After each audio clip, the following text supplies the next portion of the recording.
यशवंतराव चव्हाण कला व विज्ञान महाविद्यालय मंगरुळपीरची विद्यार्थिनी। आज आमच्या सरांनी समाजशास्त्र या विभागाअंतर्गत आम्हाला एका वृद्धाश्रमाच्या भेटीसाठी आणलेला आहे।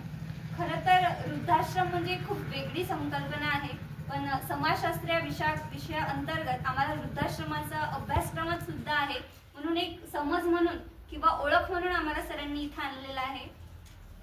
मी काही दिवसाआधीच एक लेख वाचला होता, त्यामध्ये एका मुलीने एका पोस्टवर कमेंट केलेली होती की जर आई वडिलांना वागवायची जबाबदारी म्हणून किंवा मुलींनी आई वडिलांना वागवलं पाहिजे असं जर असतं तर एकही वृद्धाश्रम राहिलं नसतं।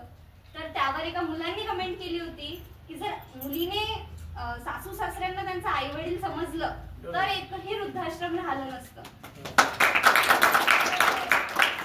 प्रत्येक गोष्टीचे दोन बाजू असतात, नाण्याच्या बाजूसारखेच। तसंच फक्त सुनेने आई वडिलांचं करणं हे बरोबर नाहीये, मुलाची पण तेवढीच साथ पाहिजे असते। जर मुलाने आणि सुनेने सोबत मिळून आई वडिलांची सेवा केली तर त्यापेक्षा मोठं पुण्य कोणतंच नाही।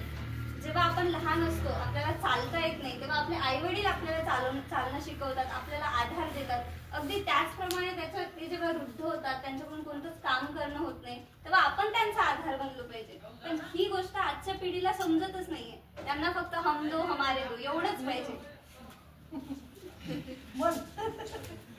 पण प्रत्येकानं, कारण नातवंडावर किंवा लहान लेकरावर जे संस्कार आजी आजोबा करतात ते आई वडीलही करू शकत नाही। त्याच्यामुळे घरामध्ये आजी आजोबा असणे ही खूप अत्यंत आवश्यक गोष्ट आहे।